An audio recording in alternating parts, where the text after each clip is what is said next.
প্রিয় ভিউয়ার্স, আসসালামু আলাইকুম। চলে আসলাম আজ শীতের দিনে চিতই পিঠা নিয়ে।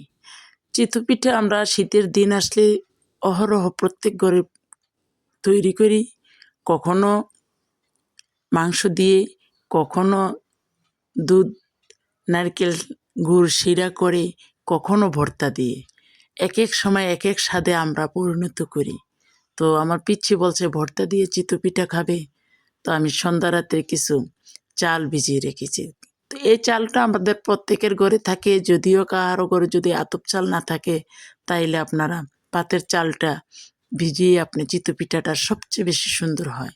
তো আমি ১ গ্লাস ভাতের চাল আর ১ গ্লাস আতপ চাল একসাথে ভালোভাবে ধুয়ে নিয়েছি। যতক্ষণ পর্যন্ত স্বচ্ছ পানি না আসে ততক্ষণ পর্যন্ত পরিষ্কার করে ধুয়ে সন্ধ্যা রাতে আমরা এটা ভিজিয়ে রেখেছি। সারা রাত্রে চালটা ভালোভাবে ভিজে নরম হয়ে রয়েছে। সকালবেলা জাগিয়ে আমি চালটা আরেকবার ভালো করে পরিষ্কার করে ধুয়ে তারপরে আমি এটা ব্লেন্ড করে নিচ্ছি। তো চালটা ব্লেন্ড করে আমি সুন্দর করে নিয়ে ভালোভাবে ব্লেন্ড করে তারপরে ওই চালটার আমি কি করছি, একটু হালকা কুসুম কুসুম গরম পানি দিয়ে আমি চালটা ব্লেন্ড করছি এবং এটার ভালোভাবে হাত দিয়ে প্রায় ১০ মিনিট ধরে এটা মতে নিছি। খুব ভালোভাবে মতেছি, যত মতাটা ভালো হয় এবং এটা যত আঠালো হয় তত পিঠাটা খুব ভালো হয়। তারপরও মনে করেন আগে দেশ গ্রামে মাটির পায়ে পাতিলা ছিল, ওগুলা দিয়ে মা চাচিরা অনেক সুন্দর সুন্দর পিঠা বানাইতো, প্রতিদিন পিঠা তৈরি করতো। এখন তো শহরের মধ্যে এই জিনিসগুলো একটু সমস্যা হয়ে যায়। তারপরও আমি মাটির খোলা পিঠা খাওয়া আমার খুব শখ এবং খুব পছন্দের পিঠা আমার। আমি সেজন্য মাটির পাতিলা আমি কিনে রাখি শুধু খোলা পিঠা তৈরি করার জন্য। তো তারপরেও ভর্তা খাবে বলছে, তো আমি কিছু মরিচ শীতল দিয়ে কিছু আমি ঝাল ভর্তা তৈরি করছি আর কিছু ধনিয়া পাতা দিয়ে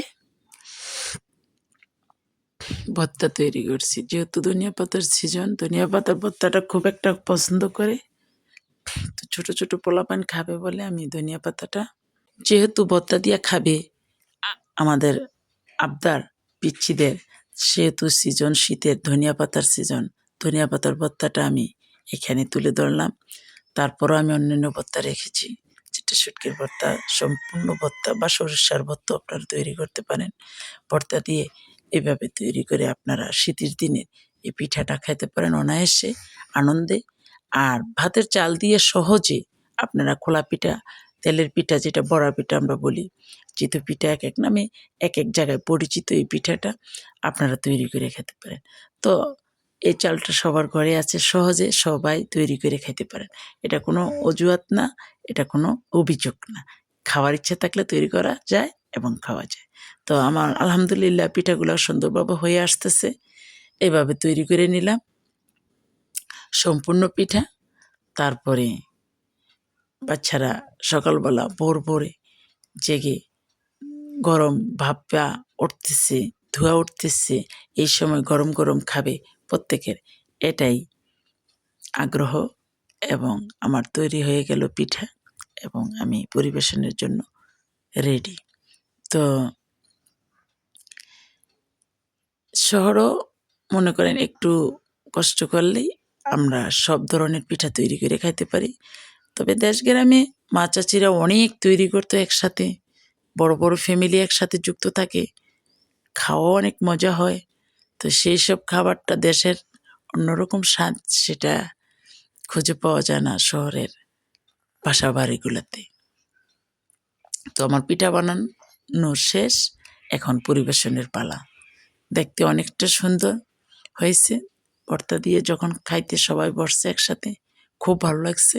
আপনারাও এইভাবে তৈরি করে খাবেন।